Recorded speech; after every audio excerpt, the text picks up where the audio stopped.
An amazing day, everyone. I am Rizalyn Kalimlim Rosales from the class of Development Communication 206 of the University of the Philippines Open University.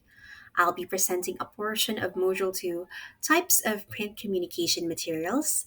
In earlier videos, we explored the definition of a news story, its key elements, the qualities that make it effective, and the two basic types of news story. So now, let's shift our gears and focus on two other essential components of news story, and these are how to write a good news story and data gathering. Let's take a quick look at our learning objectives. By the end of this lecture, you should be able to understand the process of writing a news story, define what data gathering means in news reporting, and identify strategies for collecting accurate and credible information. Now, let me start with a question. What makes a news story more than just a list of events? So, as discussed in previous parts of the module, a news story, as defined by Dean Spencer of Syracuse and University, is any account of a person, idea, or event which interests a large number of people and is capable of being understood by them. So, if we go by this definition, if it's just any account, that would interest a large number of people and is capable of being understood by them, how do we make it not just a list of anything? Because a list can interest a person and it can also be understood by a large number of people. So, to make it not just a list of events or any factual things is the job of a journalist. News writing is not just about what happened, it's about how it is presented. A good news story is clear, timely, and engaging. And as we say, it is crafted to inform, not to confuse. And the big part of this is in the story structure or how it is written. So there is just no one correct way to news writing. Each has its own style to tell the story. But for years now, one formula has been taught to journalism students and applied by journalism professionals. And this is the inverted pyramid structure. This is a format that's been used by journalists for decades. Now, please take a look at the diagram on the screen and let me tell you how this diagram works. At the top, we have the lead or the most important part of the story. So this is where we answer the five W's and one H: who, what, where, when, why, and how. This part should be clear, concise, and factual. It sets the tone and gives the readers the essential information right away.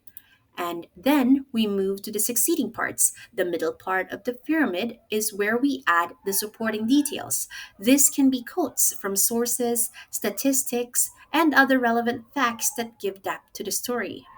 And now at the bottom is the background information. We say it's the least important information, but we can just say it's the less crucial information because this is the context for any background information on the subject matter. You can say it's your palabok to your story, right? So now, why do we use this structure? You can see that by following this structure, the article now allows for easy reading. This structure is effective both for writers and for readers. For writers, now their facts are organized. They can write on how they can write the news story effectively. And this structure is effective for readers because they often skim news. Their attention span doesn't often allow for that deep dive. Thus, the writer needs to give them the facts at the forefront, hook them with the facts, and then they'll likely open the news story and read through it. Further, as Kovach and Rosenstiel explained in The Elements of Journalism, stories that get straight to the point are more likely to earn trust. Now, we're going to move on to how to write effectively. There's a simple rule in journalism called the ABCs of news writing, and A is accuracy. Accuracy because news writing, especially straight news, should be free from personal bias or opinion. This is why we need to report the information accurately. This is also why journalists often report both sides of the story so that they would refrain from showing their bias. In order to have a good news story and in order to be a good news reporter, accuracy is the key. Now, B is brevity. Speaking of brevity, let me share a tip from my old journalism professor. He used to say, kiss your writing. Um, kiss, not literally. It stands for keep it short and simple. This principle is also emphasized in one of the guidebooks in journalism that I live by, The Elements of Style by Strunk and Wyatt. So they remind us to omit needless words and get straight to the point. If you can do without those words, then cut them out. And lastly, C. C is for clarity. While every journalist has their own style of writing, clarity should never be sacrificed. Make sure your facts are organized, avoid jargon, and um, just, in other words, just make the topic more accessible for readers of all levels, not just experts. Think of it like you're writing for someone that needs to understand it. Think of your readers as dumb. Well, not literally, but just think of them as someone that you need to simplify those words. Don't use the jargons that are used by professionals.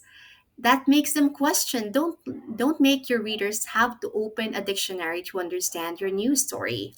And lastly, your story should leave no questions unanswered, always. So now, before we can write a compelling story, we need solid data. And that's where data gathering comes in. Because the majority of work in writing a news story is in gathering the information needed to make the story. So it doesn't matter how good a writer is in their words or writing style, if their data isn't good enough, then that news story will not be good at all. Without credible data, your story risks being weak, misleading, or even harmful. Again, news writing is not like creative writing. The goal of a news writer is not just to entertain, but most importantly, their goal is to inform. They may also motivate, educate, or even entertain the readers, but at its core, their goal is to bring factual information to the readers. Let me highlight that factual information. Without credible data, your story risks being weak, misleading, or harmful. That was what we said, right? So, and thus how and where the gathers data is also important.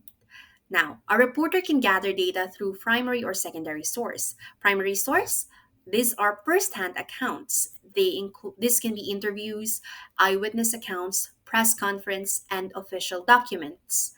And meanwhile, secondary sources are previous news articles, research papers, published reports. They're great for context, but they need to be verified for credibility because these are second-hand accounts. Now, a good reporter employs all kinds of sources. They use both primary, secondary source, they use their observations to report.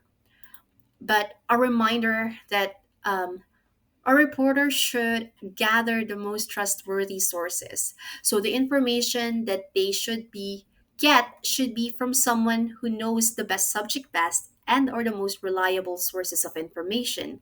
I mean, you won't ask a passerby about what happened in a place that he has not witnessed or know what happened, right? That would make the source not very credible. Next, the reporter should try to get information that is complete and accurate. A wrong word or a missed word may mislead your readers after all, and they should get all possible sides of an issue. We should avoid any one sided narratives. Yes, reporters do have biases, but they have the responsibility to minimize their bias and bring both sides of the issue to the forefront. And of course, they need to verify the information by consulting as many sources as possible. They cross check the information. Walter Lippmann, a Pulitzer winning journalist, once said, There can be no law higher in journalism than to tell the truth and shame the devil. Verification is how we uphold that law. So, now let me ask you a question. Have you ever heard the phrase, journalists are the gatekeepers of information? My old journalism professor used to say this all the time. In mass communication, gatekeeping refers to the process of selecting and shaping information before it reaches the public. Journalists, editors, and even algorithms act as gatekeepers, deciding gets published and how it's presented. So, now think about social media. People scroll, see a headline, and believe it without checking the source most times. That's how misinformation spread. So, that is that's why journalists carry a heavy responsibility. We must evaluate our sources carefully, verify the facts, and ensure we're not misleading the public. We need to know the difference between what is and what we think, believe, or feel is. That's why, as Sebastian Junger said, a journalist is a person who is willing to destroy his own opinion with facts, to report the truth regardless of consequences to herself or others, to focus on reality rather than the outcome. And now, to wrap it up, let me tell you, writing a news story isn't just about putting words on paper. It's about presenting verified facts in a clear, concise, and objective way. It all starts with data gathering, using both primary and secondary source. Then we organize those facts using the inverted pyramid structure and write with accuracy, brevity, and clarity. And always remember, good writing comes and begins with good data. Without credible information, your story loses its power, its accuracy, and its credibility. And even you, the writer, loses your credibility to the audience if your information is not good or trustworthy. And now, thank you so much for your attention. I hope this session helped you appreciate both the craft of news writing and the discipline of responsible data gathering and handling. So, you can check out these books for some more readings on the subject. Thank you again. Have a nice day.